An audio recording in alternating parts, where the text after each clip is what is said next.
everything that can go wrong will go wrong. That's Murphy's Law, and that's the story of Justin Trudeau's India visit.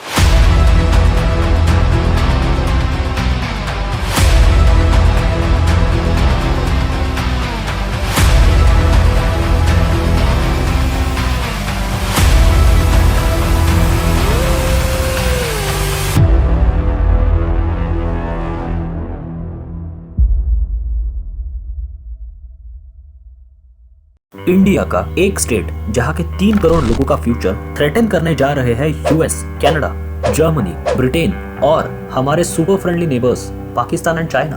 अगर इनका ये plan successful हुआ तो क्या India में होगा रेफरेंडम? हेलो फ्रेंड्स, आप शायद अब तक समझ गए होंगे कि यहाँ बात हो रही है the Indian state of Punjab की। रिसेंटली कनाडा के PM Justin Trudeau G20 summit को अटेंड करने के लिए इंडिया आए हुए थे। उस टाइम एक्चुअली कंपेयर टू बाकी फ्रेंडली नेशंस, कैनेडियन पीएम को ओवरऑल इंडियन गवर्नमेंट की तरफ से काफी कोल्ड रिस्पांस दिया गया।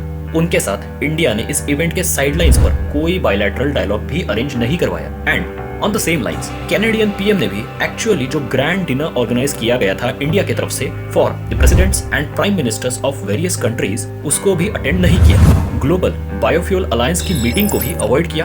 एंड अनफॉर्चुनेटली इनके साथ एक ट्रेजेडी भी हुई जिसमें जो ऑफिशियल प्लेन है कैनेडियन प्राइम मिनिस्टर का वो खराब हो गया और इसके कारण उनको दिल्ली में ही 2 दिन रुकना पड़ा। बट इस स्टे के दौरान इंडियन गवर्नमेंट की तरफ से जो हेल्प एंड ऑल्टरनेट अरेंजमेंट्स को ऑफर किया गया, इन्होंने उसे साफ मना कर दिया और G20 समिट में पार्टिसिपेट करने से पहले ही कनाडा ने इंडिया कनाडा जो फ्री ट्रेड एग्रीमेंट की टॉक्स चल रही थी उनको भी होल्ड पर डाल दिया है। और ये जो डाउनफॉल आया है इंडिया एंड कनाडा के रिलेशंस में, ये यहीं पर एंड नहीं होता है। लास्ट 1 वीक में और भी बड़े बड़े ट्विस्ट एंड टर्न्स आए हैं जिनको वीडियो के अगले पार्ट में हम जरूर देखेंगे। पर पहले इन रैपिड डेवलपमेंट्स के पीछे कुछ तो रीजंस रहे होंगे ना, बस एक बार क्विकली उन रीजंस को समझ लेते हैं। अब बात ऐसी है कि ये स्टोरी 1968 से स्टार्ट होती है, जहां आज के Canadian prime minister Justin Trudeau के फादर पियरी ट्रूडो कनाडा के पीएम थे। ऑलमोस्ट 1968 टू 1984 के बीच में मल्टीपल टाइम्स। उनके टाइम पर एक खालिस्तानी टेररिस्ट नेम्ड तलविंदर परमार, जो कि कनाडा में छुप कर बैठा था, उसे इंडिया वापस भेजने की डिमांड देन इंडियन अथॉरिटीज ने की थी, क्योंकि तलविंदर पर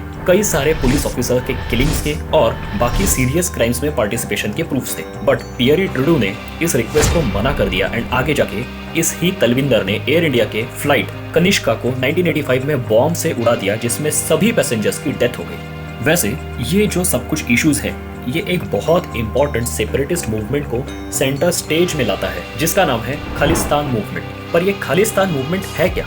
सो ब्रीफली, खालिस्तानी मूवमेंट मतलब एक सेपरेट सिख कंट्री की मांग। ये डिमांड फर्स्ट टाइम 1929 के कांग्रेस सेशन में मास्टर तारा सिंह ने रखी थी, जिसको देन कांग्रेस लीडर्स ने कोई खास इंपॉर्टेंस नहीं दिया था। And in the mean time उनको ये अश्योर भी किया गया कि इंडिपेंडेंस के बाद इंडिया में जो सिख्स रह रहे हैं उनकी सारी एस्पिरेशंस और रिलीजियस आइडेंटिटी को ड्यू रिस्पेक्ट एंड इंपॉर्टेंस दिया जाएगा। बट पोस्ट इंडिपेंडेंस पाकिस्तान के इंटेलिजेंस एजेंसी ISI एंड उनकी फ्रेंडली कंट्री चाइना की भी एजेंसीज ने पंजाब के कुछ मिलिटेंट लीडर्स को, जो कि खालिस्तानी सपोर्टर्स थे, उनको हर तरह से असिस्टेंस प्रोवाइड किया और इंडिया में एक फुल फ्लेज्ड मिलिटेंट मूवमेंट को कल्टीवेट किया। ड्यूरिंग 1980s ये सारी मूवमेंट को जर्नैल सिंह भिंद्रानवाले नाम के एक खालिस्तानी लीडर ने मास स्केल पर पुलिस किलिंग्स, कम्युनल राइट्स का यूज करते हुए आज तक के सबसे ब्लडी फेज तक पहुंचाया।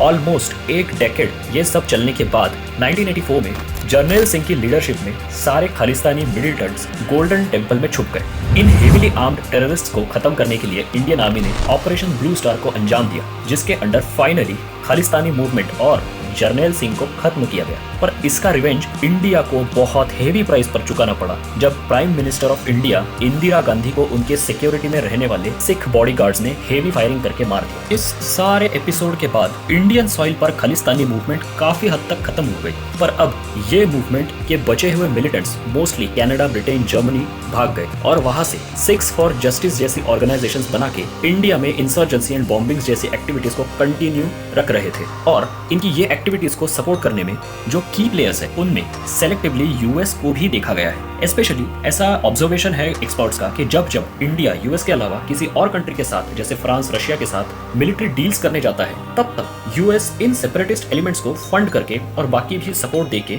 इंडिया को एक तरीके से नीचे पुल करने का ट्राई करता है। सिमिलर लाइंस पर जर्मनी, ब्रिटेन एंड कनाडा भी इंडिया की फ्रीक्वेंट रिक्वेस्ट के बाद भी इन टेररिस्ट एलिमेंट्स के अगेंस्ट कोई खास एक्शन लेते हुए नहीं दिखते हैं। सो रिसेंट टाइम्स में स्पेशली पिछले डेकेड से खालिस्तानी सेपरेटिस्ट मूवमेंट्स ने अपना सारा बेस कनाडा में मूव कर दिया है और बिकॉज कनाडा की पॉपुलेशन में 6 एक बहुत इन्फ्लुएंशियल पोजीशन होल्ड करते हैं, सो प्रेजेंट कैनेडियन प्राइम मिनिस्टर को भी उनके 2021 में हुए इलेक्शंस में मेजॉरिटी के पार पहुंचाने में सिख पॉलिटिकल पार्टी जो कि प्रो खालिस्तानी भी है, जगमीत सिंह उनके फाउंडर का नाम है, उनका बहुत की रोल इसमें रहा है। सो इंडिया के बार बार रिक्वेस्ट के बाद भी, इंटरपोल के रेड कॉर्नर नोटिसेस इशू करने के बाद भी कनाडा फ्रीडम ऑफ स्पीच के नाम पर इन खालिस्तानी एलिमेंट्स को अपनी सॉइल पर फ्री हैंड दे रहा है। रिसेंटली अपनी इंडिया विजिट से वापस जाने के बाद जस्टिन ट्रूडो ने यह कहा कि कुछ मंथ्स पहले Interpol designated terrorist Hardeep Singh Nijjar की जो गैंग वॉर में डेथ हो गई उसमें इंडियन एजेंसीज का हाथ है एंड कैनेडियन एजेंसीज इस मैटर को इन्वेस्टिगेट कर रहे हैं। इसके रिस्पांस में कनाडा ने एक हाई रैंकिंग इंडियन डिप्लोमेट को सस्पेंड भी कर दिया और इंडियंस को वीजा भी देने से मना कर दिया है। रिटेलिएशन में